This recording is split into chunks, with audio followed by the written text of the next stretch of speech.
This is Google Keep, and I've been using Keep for quite some time since its beginnings. And it's a great way to organize materials, organize thoughts, organize even research topics. And so, what I'm going to do is I'm going to talk a little bit about the advantages of Keep because now it's available for all students in GSuite or Google Suite school districts. I'm going to give you a little overview on how to use this, but it is not necessarily completely comprehensive as far as what all Keep has to offer.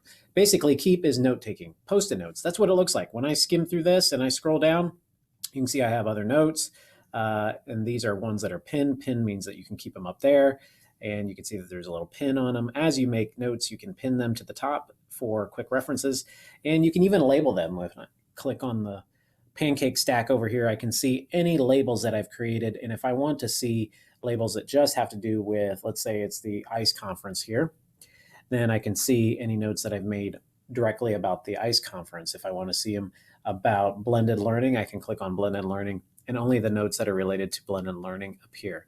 And you can even take picture notes and whatnot. So let's get started with this. I'm going to scroll back up here and click on notes. The basics are when you click at the top and it says title, you can give it a title. This is all just basic note taking, not a big deal here. So I'll say this is a note. This is a practice note. And actually, what I may want to do is I can also change the color of it, which kind of helps you organize things. And I can add pictures to it. If I hit the picture icon, this is great if you're using an Android or an iOS device because you can take pictures directly from your device and put them directly in your notes instead of taking the picture first, finding it, and putting it in. I'll just put this note in or this picture in here like so, hit open. And now not only do I have text, but I also have images. You can put multiple images in this note and then be able to access all that information. Something else that you may want to consider is that you have the ability to set a reminder. So if you want to work on this later, you can pick a time, you can pick a place. The place is really only applicable to if you have a smartphone because it will pop up with an alert. And I'm going to go ahead and just choose later today, and it'll give me an alert later letting me know I need to work on this. Here's your pin icon up here on the top right of this note that allows me to pin it with my pin notes and put it at the top. If I hit it again, it unpins it. Pretty simple, right? Along with that, if you are using an Android device or a Chromebook, you have the ability to actually write on the pictures.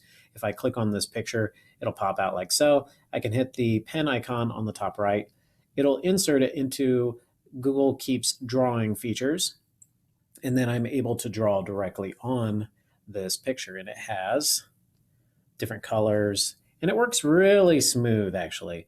This is a thicker marker, and it even has a highlighter. So you could take a picture of like a screen and you could highlight important parts. And what's also kind of cool is that they have this grabbing tool over here, and I could grab a hold of this item and move it to a different location if I wanted to, like so. And if I don't want this note in, I could delete it. If I hit the three meatballs on the right, I could delete it, or I could download the picture itself if I want it for a different project. To save this item, I just hit the back arrow, and now it's saved and has my annotations directly on it. I can always refer back to this and write on it again. If I hit the pen mark, again, I still have the ability to even erase things that I did before so that those marks aren't there, so I could revisit it and save it that way. So that's a little bit about the note-taking feature. I'll hit done. I'm going to get a new note here. You'll notice on the right here, you have three options. You have a checklist option, you have a picture option, and you have a pinned option. So you can start with those items. You can actually make checklists straight from here. I'll go ahead and show you. I'm going to hit take a note again so that way you can see the checklist option and how to access that. And if I hit my three dots here, you can turn any note into a checklist by showing checkboxes right here. So if you have a project that you need to do, maybe you need to research, and maybe so maybe I have this checklist here, and when I hit done, it goes into my notes like so. So here's my checklist. I can open it up again. And again, this all syncs to my phone and iPad as well. And when I'm finished with these items, I can hit these checkboxes and they are checked off. This is also handy if you're doing group work and you need to collaborate and find out who's doing what. You can share this item directly with someone.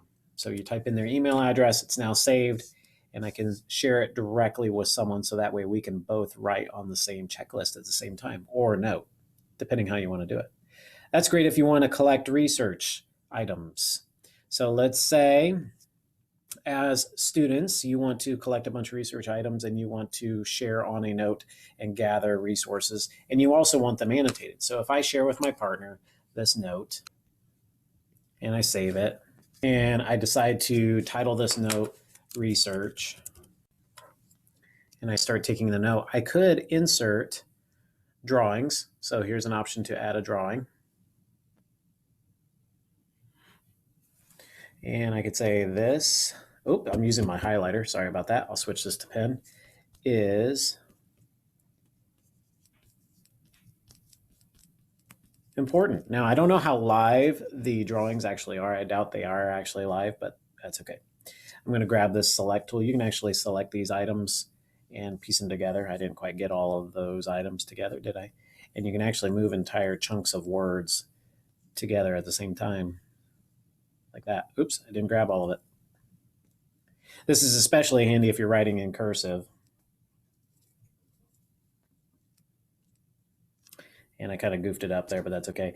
If it's all one stroke and you use the select item and you click on it, then you don't have to deal with that as much. But I still am missing my dot to my I there. So keep that in mind. I'm going to hit the back button and it'll actually put this note in here.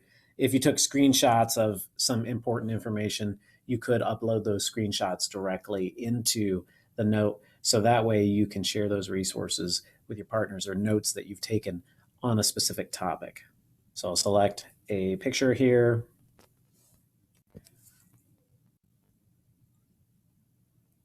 It's going to upload it. Okay, and if I want to write directly on it, I can hit the pen.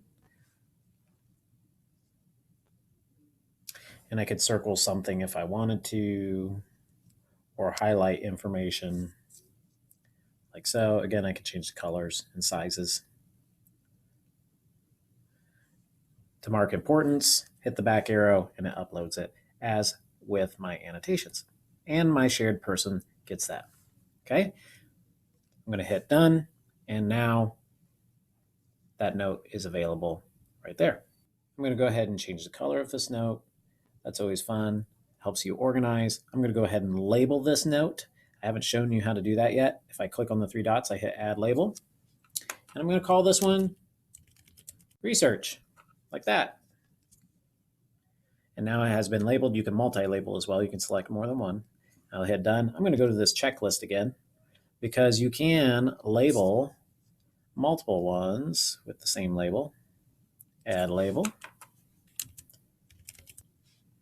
I'll select research, hit done. And now when I want to see all notes related to research, I can get to a couple of different ways. The button right here that says research allows me to go straight to that label, and it shows all notes that are related to research.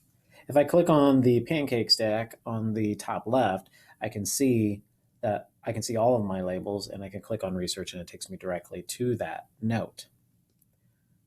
So lots of different great options as far as note taking. Now, one of my favorite features of this whole thing though, let's say I took a bunch of notes on a topic. I brought in pictures of websites, pictures that relate to my topic. I'm drawing on them. I'm drawing blank notes. I'm typing notes. You can even copy all of these items directly to a Google Doc. So if I hit copy to Google Doc, it'll actually take all of those pictures and the text and put them in a Google Doc. This makes it great for sharing on like Google Classroom or emailing. It's a great way to share those items without necessarily destroying the integrity of your original note. And that's a quick flyby on how to utilize Google Keep.